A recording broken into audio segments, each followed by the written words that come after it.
Okay, so for the last project of CS50 for the web track, I was working on finance, and today I'm going to show you the extra special stuff I added. So the last point was we should add something customizable for ourselves.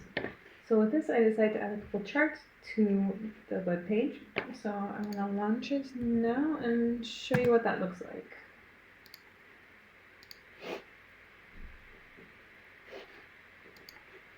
Okay, so the standard project itself was to create this index page only with this table here. We're going to ignore the chart and the stuff here in a moment. And then you can quote a stock. So, see, you can buy a stock, you can sell a stock, and you can look at the history. So we're going to ignore the chart here and just look, okay, here's the different history from everything I bought and sold over time. So we're going to go back up to here and show the first chart that I added. So here we have a pie chart of our different allocated values. And as I was not sure how many different items each user would have, I randomly generate the colors for this. So here and again.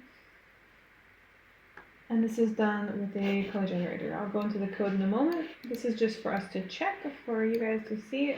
What we need for this is we need data of labels. We need some numbers. So these are the numbers that are unformatted from here. And we need our colors for the different palettes. You can also see that when I add something to this chart, see again. And let's add 8 chairs, 5. Then we have 1, 2, 3, 4, 5, 6 different palettes, and the Petroleum Corporation here is added to the pie chart. Okay, let's jump into the code for this. For this, I'm not going to show you the application pie, but what we're going to do is create in that a list of the stock names. And this is the current values, which are unformatted, and then our random color generator list. So I will show you the random color generator. So yeah, the names I generated for the table itself. Then Y is simply the price times share value that's not formatted, which is appended here into our list. And then for the random color generator, I use this code from Stack Overflow. For my answer there, I thought it was very clever. So what we're going to do is we're going to create a palette of colors, or a list of colors, which is a list of different hex colors. So we have our hashtag and then a joining of a random choice between our 0 to 9 or A through F for a range of 6. So we're going to do that 6 times and create our hex key. And we're going to do that for the length of our names and values, which is the current value list plus 1 because we need our cache also included. Yeah. And now that we have those lists, which look like this, so we have our names plus cache appended in there. We have our values that are unformatted, and we have our hex codes. So we jump over to the index, and so this is yet made with Chart.js. So this is done with Chart.js, and it's a quite simple and practical way to add charts to your HTML file. So jumping in here, we're going to just look at the first code, and there's different types. So there's a pie, and there's a bar here, but there's also pie charts. So we can just change the type to pie. Going back to the introduction page, the main thing that we need are the labels, data sets with our data, and also the background color. So I more or less just took this, and also this canvas part here that goes above the script, and I put my canvas where I want that in my HTML file. So the canvas is directly at the top, and I put some HTML divisions and headers in there to make it look a little bit nicer. And then we're going to jump down to the script. And what is pretty tricky about this script, so we call the location, and now we're going to build our chart here. And for this, we actually need to iterate through every list and rebuild it. I'm not sure why, but just putting in the name of the list doesn't work. So what we need to do is, again, create a for loop with this like internal Python listing thing. And so for name in names, we're going to create a list of the names, individual names with quotations around it. And then the same thing for the data set. We need to create the data. So for a number in our y values, we just need the number. So we're not putting quotes around this. And then lastly, for the color, we do need our colors listed off in quotations.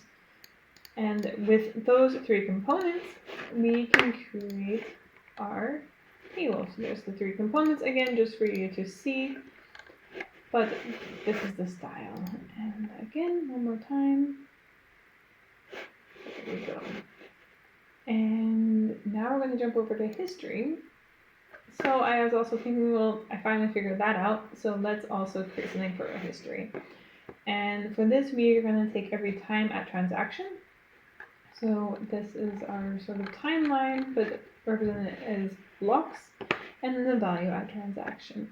So this is the transaction volume in stock. So every time you can see here at the beginning, I was buying a lot of things, and then I sold some stuff, and then buying and selling in larger volumes. So it's a way to kind of backtrack to see how I was looking at these things. And this is an interactive chart, which I find pretty cool. So let's look at the code again. It's constructed more or less the same. So we're going to go over to our history side. Again, I just made a chart. This is even more simple. I just made it pretty wide and shorter so it fits better on the page. And then I call my line chart, well, bar chart, and then type bar. And again, I created a list of the different timestamps and created that as times.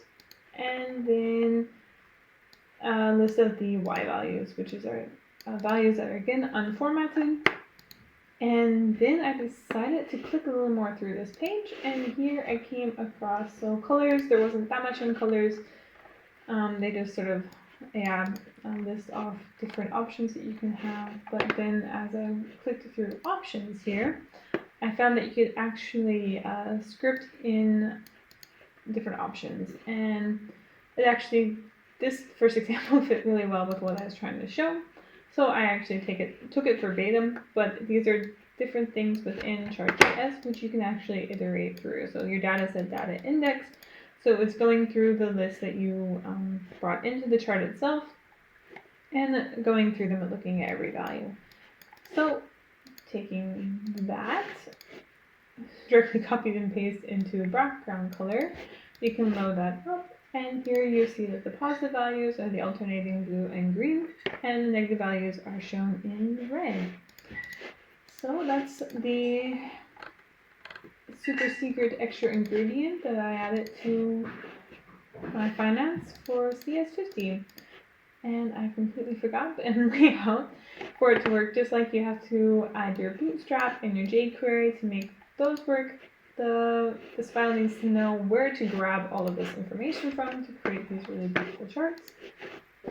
So you need to add this magical line here. All right. Well,